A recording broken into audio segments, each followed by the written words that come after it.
Hi everyone, Ellie Wicks and James Vandermeer here to preview the 2017 RSN Sandown Cup. This is the world's richest staying race and is worth $250,000 in prize money, James, and it's all happening this Thursday night. It is indeed the Sandown Cup, as you were touching on, the world's richest staying race. But add to that, of course, the other two big features as well. The Group 1 Harrison Dawson for the boys, the Sapphire Crown for the girls, and then, of course, the Sandown Cup for the stayers. One of the best nights of the year. I almost call it Christmas in May. It's going to be a massive night of greyhound racing. It's a big month in May because we just came off Warrnambool and now we've got this. Yeah, we've got the big Warrnambool Carnival to kick it off, and Sandown Cup Carnival is as big as they get. The night is fantastic, the atmosphere is enormous, and I mean, the past few years we've had the likes of Miata in a Sandown Cup. I think she got beaten a few years ago. Sweet it is, and the crowd seem to really get behind the stayers because we see so many come from behind type of wins, so I think it's going to be a massive night and a really, really good race as well, all three Group 1s. All right, well, we'll touch on the other two later in the show and get your selections, but for now, let's take a look at the latest tab odds and box draw for the Sandown Cup. In box 1, Burn One Down $1.90. In 2, Teddy Manelli $10. In 3, Brolly Bale $71. In 4, Midnight Elsa $8. In 5, Trip to Eden $8. In 6, Fanta Bale $4.50. In 7, Dundee Calypso $10. In 8, Dundee Osprey also $10. And the two reserves, Azurite and Aston Harvey. James, we saw 4 heats run last Thursday night. Dundee Osprey winning heat number 1. Yeah, look, he won heat number 1 from box number 5, but there's a big question mark I have over Dundee Osprey. It's not his speed, not his brilliance, but his staying power. He only got home in 11.65, which I think top stayers like the Burn One Downs and co are running around the 11.20, so he's probably 6, maybe 7 lengths weaker than some of these greyhounds in the race. But as we can see, and as we saw last week, he can show really good early speed, as does the other greyhound in this race, Brolly Bale. But there's that big question mark over that last 65, 70 metres of the Sandown Cup for Dundee Osprey. Okay, who were the stars in Heat 2? Oh, look, the star of the show, no doubt, was Fanta Bale. I'm calling her Fanta the First for this Sandown Cup because I think she's going to be the first greyhound to do the Australian Cup Sandown Cup double. Wow. Oh, okay. Look, she's a go-forward type.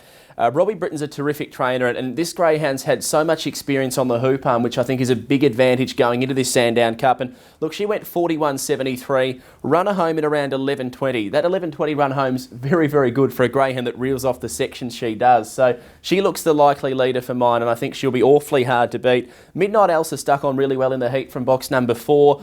Look, it's obviously a big ask. She's only having her 6th race outing. She is the youngest, experience-wise greyhound going into a Sandown Cup as far as I know. And look, she's going to be up against it in that manner, but I do think she's got a stack of class, and she might be the greyhound we're saying in 12 months' time is unbeatable in the Sandown Cup because she's so young and she's going to take a lot of experience from the run. Okay, let's move on to Heat 3. Burn One Down took out that race. Yeah, Burn One Down. Well, he was brilliant once again. I mean, he's been renowned as being probably the greatest stayer of the last couple of years, I feel, at least the last 12 months. And look, he's winning the group per race a couple of weeks ago at the 5.95, showed he was back to somewhere near his best. He came from a hopeless position to win that, and his heat win was likewise 11.06 run home I clocked him, which is phenomenal for a stayer.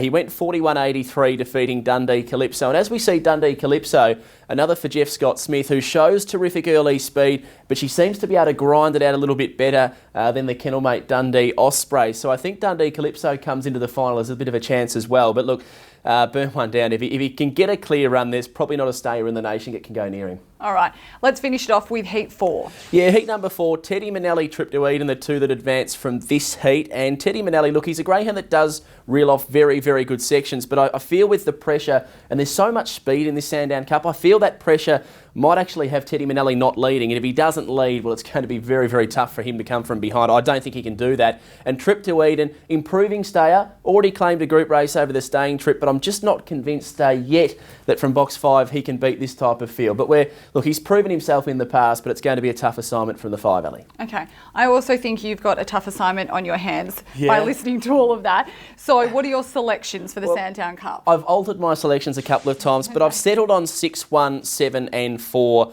I thought Fanta Bale, just based on her sheer brilliance to be able to sprint, and she seems like she's developing into a better stayer every time she goes around. Look, she's going to be the first greyhound potentially to do that Oz Cup Sandown Cup double, which I guess many a greyhound people probably never thought would happen. I mean, they're only 2 months apart, and to go from a 500, be the best sprinter in the nation, to then going and being the best stayer, well, it's probably unheard of, but I think she'll be very, very hard to beat. And I think her offspring later on in life, there might be a Fanta the First to come if she does win the Sandown Cup. For second, I've gone One Burn One Down.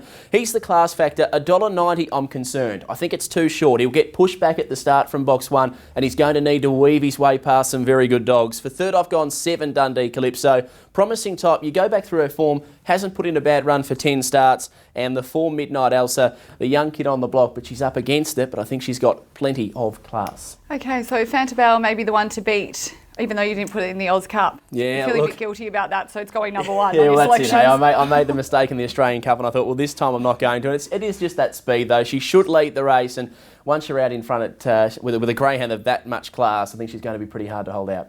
Okay, what about the part that we always love, our $20 suggested bet? Yeah, well, the last couple of times we haven't been able to cut much of a profit with a $20 bet, so I've kept it simple, and now it's really simple. We've gone back to basics, $10 each way, Fantabelle. I think the $4.50 on the fixed odds that we're getting at the moment is terrific value.